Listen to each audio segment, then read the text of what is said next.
Welcome to our look back at some great recent NBR interviews in NBR Interviews. I'm Paul Brennan, and coming up, immigration, off-site house manufacturing, and more. We start with immigration and NBR's Dita DeBoni's interview with the Productivity Commission's Dr. Ganesh Nana. The Commission is conducting an inquiry into the country's long-term immigration settings, seeking to ask fundamental questions about the purpose of immigration to the country in the next 10 to 30 years. It is about productivity, but it is a wide perspective on productivity, and productivity as per our legislation, not just to improve productivity, but to improve productivity that delivers well-being. So it's in that productivity well-being space. So it is much broader. It's more broader than just, as I say, workforce and trying to, for example, bring in high-skilled labour that's supposed to lift our productivity. But what might that impact on in terms of other well-being outcomes? So it's that broad perspective. We look at it from adopting the Treasury Living Standards Framework perspective across the four capitals. What does immigration do in terms of our human capital, in terms of our skills available for the workforce? What does it do to our physical capital? What sort of infrastructure is needed, whether it's houses or roads or hospitals or schools? What does it do to our natural capital in terms of land availability and environment and climate? And also, what does it do in terms of our social capital, in terms of the community appetite and ability to monarchy our visitors into New Zealand and help them settle right? And so if we get all of those about right, we will get productivity gains and indeed well-being gains, but it's that balance across all four rather than just one particular element. It just sounds, though, like something that the Immigration Department itself or the government itself should be doing rather than the Productivity Commission. Work already underway within government, but that is, I suppose, focused more on that on the short-term response to how do we what happens once we move out of COVID and do open up the borders more, and that work is continuing. The opportunity, though, to give it to the Productivity Commission is that we do have a much broader ambit and are able to look across departments and across government agencies and draw in the experiences and the strengths of those agencies and the skills, as well as engage broader with the business community, with Māori, with local government, and with unions to bring in those different perspectives and look at a longer term, more fundamental reason why immigration may or may not be good. And I think those is precisely why the Productivity Commission was set up, to enable us to look much more at those fundamental issues that will deliver productivity and well-being. There seems to be a large focus on how immigration fits with the Treaty of Waitangi principles, which you've referred to. Why, in your view, should it? Well, that's the thing that makes New Zealand different, and we are as a Crown agency, we want to be and trying to be a good treaty partner.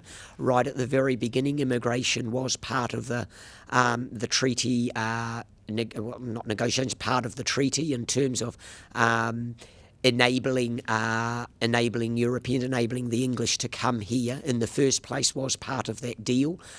It's probably unfortunate that since that signing, Māori have not been engaged in any immigration settings or policy discussions since, and I think it's very opportune for us to put that up front. Partly, what do we have to do to be a good treaty partner and talk about immigration in that partnership element, but also the second element is what are the values that Māori bring to the table that we might want to bring into the overall immigration policy settings. That I suppose one of the values that I can see quite clearly is the value of being a kaitiaki of our natural capital. So how does immigration flows, how does immigration settings impact on our role as kaitiaki of the natural capital that we have here? So those elements of Te Ao Māori and the treaty are very relevant to that immigration discussion and indeed policy settings into the future. The Productivity Commission's Dr. Ganesh Nana, staying with immigration and the story of high net worth investors waiting 3 years to enter New Zealand. Immigration agent, Imagine Director Ian McLeod also joined Dita DeBoni. All the problems we've got with backlogs, whether we're talking about skilled migrants, the business investor group, all predated COVID. So it's a convenient smokescreen, which is coming right from the very, very top, but that's all it is. These problems have been manifest for a number of years and getting worse and worse and worse. COVID was the convenient excuse.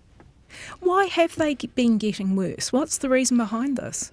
It's a combination of things. I think, number one, there's been a political vacuum in recent years. It's like the immigration portfolio is the booby prize. Nobody really wants it. And no government in recent years has made immigration central to what we want New Zealand to become. Education, health, all those things, the important portfolios, they get the focus, they get the energy, they get the ministers. And then you've got a management structure inside Immigration New Zealand these days which is very hands-off. So where a manager won't tell a subordinate what to do.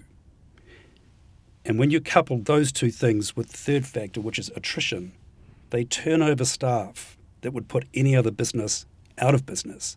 You're constantly dealing with people at the processing level, the visa processing level, who just do not know what they're doing. So you put all of that together and you get this 2-year delays in processing. That must make your job incredibly hard, does it? I'm surprised I have any hair, and I'm surprised it's all grey. In fact, a colleague in the industry rang me last night and she said, just when I thought immigration could not get any lower, they've just gone subterranean in terms of the quality of their decision making. And it's right. This industry, we're going slowly mad with what's going on. You were recently astounded that 220 investors had been shoulder tapped to come to New Zealand, and it was quite a mysterious thing that was just sort of dropped into conversation by the government. They're saying these are not investor residents, but they're here to do due diligence and so forth. What makes your antenna go up a little bit about this? Well, because the Prime Minister announced, in fact she bookended speech by Minister Nash, standing in for Minister Farfoy, that part of the government's program over the next few years is going to be high net worth investors. So the two groups may not be linked, but if you go and have a look at NZTE's website, for example, in there it does talk about pathways to residency for wealthy investors. So maybe the government is not interested in creating a pathway for residency for these people. I kind of doubt it.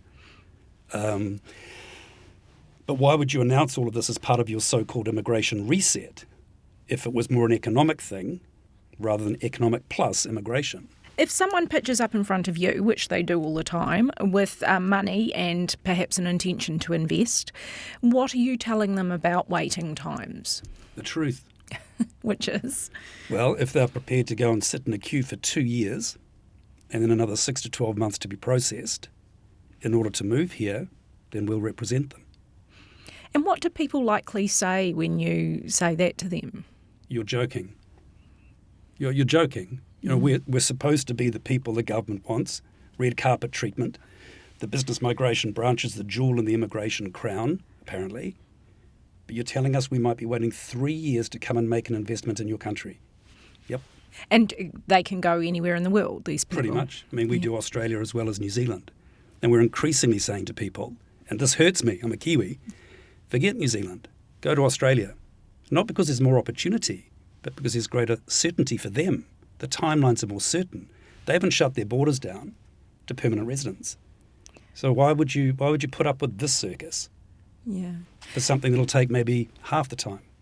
Why do you think Australia did take a different tack? I'm not talking about COVID so much, but just how it views people coming in. It could be desperation, actually, in some respects. I mean, one thing which COVID has not done is to alleviate skill shortages, either in Australia or New Zealand. I mean, to be fair, we've weathered it pretty well here and in Australia. Skill shortages have not been alleviated. They want investment. And I think Australia also has a very different attitude to immigration. 30 years of mining and migration has underpinned their economy. So migration is almost part of their DNA. it's core, it's central to what they are trying to achieve as a nation. Here, immigration is an add-on. It's an afterthought to everything that we do, whether it's skills or it's investors or whatever the case may be. Immigration agent and Imagine director Ian McLeod with Dita DeBoni. You're watching NBR Interviews featuring great NBR video interviews. I'm Paul Brennan. Now we turn our attention to early childhood education and Tim Hunter's Corner column on the country's only listed early childhood education company, Evolve Education Group. Tim Hunter joined the NBR's Fiona Rothram. So, Tim, let's start early last November. So, Evolve shares rose 28% in less than 3 days. What was behind that, do you think? Well, the company said it was a complete coincidence that just shortly after the share price went up 28%, it issued an update to investors talking about its plans to resume acquisitions of childcare centres in Australia and a whole bunch of other stuff. I've been following this company for a while, and it's had some checkered past. When it first joined the NZX, it was full of promise, and it was what was just dubbed a roll-up. It was consolidating a whole bunch of childcare centres in a very fragmented sector. And the idea was it was going to make things much more efficient by having a central office that could provide support services for all these providers. But it didn't really work out like that, because it turned out that as a corporate, the support services weren't nearly as supportive as people wanted. And occupancy levels started to decline, staff started to disappear. And the company ended up making huge losses from impairments of its acquisitions. Enter an Australian guy called Chris Scott, who is going to trying to turn it around. And he's certainly made a good amount of progress. But one of the concerns really for investors is he does not appear to be one of the best communicators with the market. And that share price spike last November was a case in point. The price goes up 28% in just 3 days. And then there's an announcement, and the share price continued to rise quite significantly over the next few weeks. But the trouble is, we're pretty much back where we started, unfortunately. So things were looking rosy, but then the half-year results came out in late November. So what went wrong from there? It turned out that the outlook was not nearly as rosy as the company was hoping for. Although the company was describing what it called green shoots in the New Zealand business, it was kind of vague about what those green shoots were going to entail. We've now learned just recently that those green shoots have turned out to be not very green at all. There was an update in June 8th, which said that actually we've now got a big problem with the supply of teachers from the border closures from COVID. And that raises other questions really about what's been going on in the interim, because obviously the borders have been closed for quite a long time. And this is the first we've heard of this particular problem. So did that, given your knowledge of the company, did that start alarm bells ringing with you, that they were using this border issue as a, if you like, an excuse or a reason? Well, I was very surprised to learn about this, because it's the first time they've mentioned it. And when you look back at the numbers from their annual reports, the most recent annual reports, it's pretty obvious that they've had a staffing issue. But they haven't really raised this problem of border closures before. For example, the staff numbers at its New Zealand centres declined by 260 odd between March and December last year. And there was no mention of border closures there. Now, that's a very significant level of staff turnover. Presumably they were having trouble filling the vacancies. But why it didn't mention that problem back then is a mystery, even while it described green shoots within the New Zealand operation.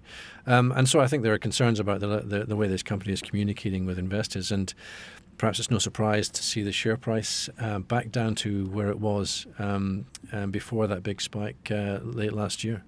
So in terms of outlook, where do you see things heading from here?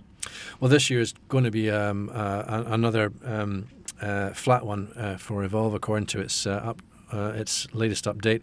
We're looking at EBITDA on an underlying basis at or below the level of last year, despite the fact that we're pretty much through the actual level of lockdowns from COVID. Things might look better in 2022. But this is not a company that I think investors should be looking for remarkable growth from. Very difficult business to make money out of. Tim Hunter with NBR co-editor Fiona Rothram. This is NBR Interviews. Interviews NBR readers have been watching at nbr.co.nz. Now to off-site building. As the country continues to struggle with the housing crisis, off-site manufacturers say they could do more to help. Joining the NBR's Brent Edwards was Prefab New Zealand CEO Scott Fisher. So how much more potential is there for off-site manufacturing to build, or for, anyway, residential homes as a starter? Sure, enormous potential. Really, the industry is in good heart now, but it can do a lot more and a lot quicker in the right environment. So there's lots of potential still to unlock. I mean, there's been a lot of concern around the consenting process. This legislation's gone through Parliament law now. They're now working on the regulations to put that into effect. Sure. Will that make a difference to the sort of red tape that's hamstrung some of the... Yeah, absolutely. Look, it'll help, and it will take a lot of the friction that has been there for such a long time, for decades really, and kind of credit to the industry that's kind of navigated that friction. But you take that friction out of the system, and therefore the industry can move forward a lot quicker, unimpeded, while still providing a really high quality build product. But as I understand it, the firms that want to be involved will have to get certified, won't they? So they'll have to sort of sort themselves out to meet those standards. 100%, and so they should. This is all about setting a very high bar, very high quality. We want an industry that performs, leads the world in how they build. And there's kind of two parts to it. There's the consenting part of it, and that certainly streamlines the difficulty between multiple territorial authorities. So that's really helpful because, there's many examples of you get something built in Christchurch and it gets delivered to Wellington, and you've got to deal with two different councils who have two different interpretations. That's not helpful. That slows the process down, and if you slow any process down, that's frustrating, and really that adds cost into the whole process as well, and takes out a lot of the benefits of an off-site solution where you can do a build process and a site work process in parallel. So therefore, the build part of it can go on site a lot quicker, and hence that's really one of the key advantages of the industry. I mean, another issue that's been raised with me by firms in the sector is the need that they need some sort of guarantee of work ahead before they can scale up to get that sort of economies of scale, and what role the government can play in its procurement, and I suppose for Kangaora for housing, but also you look at departments like the Ministry of Education for school classrooms, that kind of thing. Is that an issue? It has been, still is, and if you like, the government being the biggest customer in town has a huge role to play in underpinning the part of the industry that needs to grow. And I think what the government needs to understand, and also the broader construction sector, is that if you adopt a manufacturing process, that's quite a bit different from a construction process. When you have invested in plant and equipment and machinery and new process and a labour force, that can't be stopped and started because every time it stops and starts, again, it adds friction into the system, it adds cost into the system, and then the new way of doing things really can't deliver on the promise that it has. So the government being particularly the biggest customer in town, absolutely, they need to commit to the industry. They need to provide capacity kind of agreements to the industry, which will then underpin their investment going forward. The argument from Ross Copland from Infrastructure Commission is that if the industry is efficient, he believes it should be, then in fact it should be getting this work because it's going to undercut anyone else anyway because it's the most efficient producer. Yeah, look, I think there needs to be the underlying support. If you've got an industry, and I think the government and the rest of the construction industry needs to be supportive of an off-site delivery, either in part or in whole, and there's a whole range of solutions that are available. I think if everyone thought, well, construction and the off-site sector can just get along and do it, they haven't to date, and there's a whole bunch of reasons for that. Lack of understanding that it's a manufacturing process, not a construction process.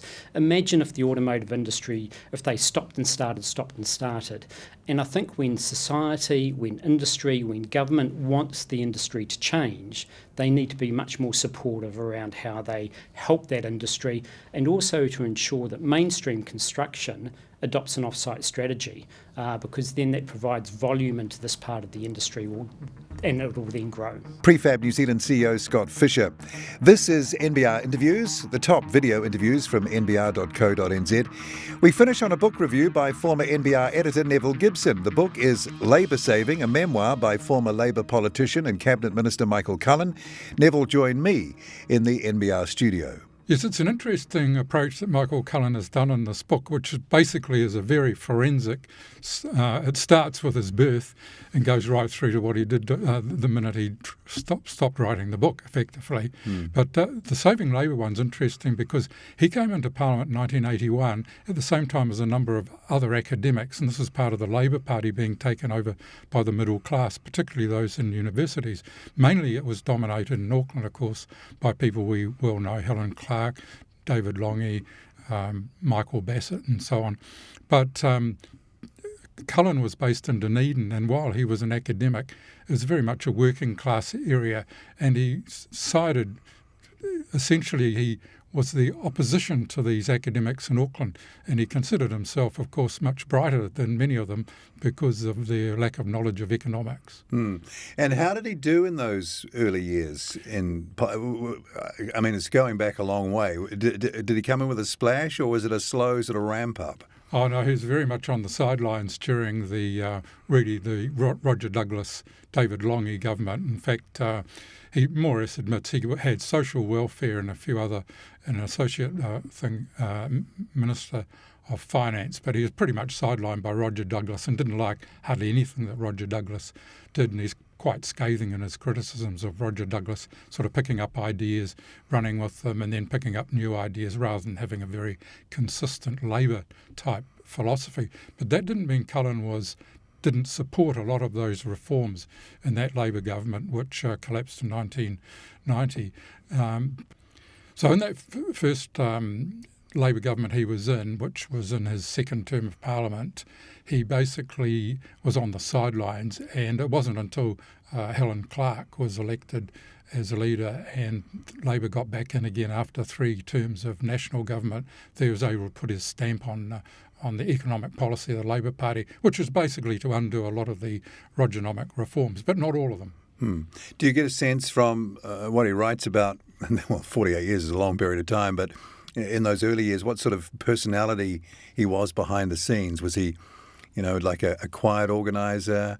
Was he very strident, or did he just, sort of work away quietly? Well, he's not a modest person, but I think he fell short of being arrogant because he did the hard yards. He did the hard work in the first government he served in. Basically, they ran out of time, and a lot of the reforms he'd set up hadn't happened, and they had to wait for another 9 years until after the Bulger government lost power. So they just picked it up again under Helen Clark. So he got through mostly what he wanted, which was KiwiSaver was one of the great ones, New Zealand's superannuation fund. There was another one, a lot in the Treaty of Waitangi settlements, and he also picked up on Jim Anderton's Kiwi Bank. So those are his main legacies from that government. The full review of Michael Cullen's Labour Saving, a memoir, is at nbr.co.nz right now. And join me again soon as we showcase the best NBR video interviews in NBR Interviews. I'm Paul Brennan. Thanks for watching.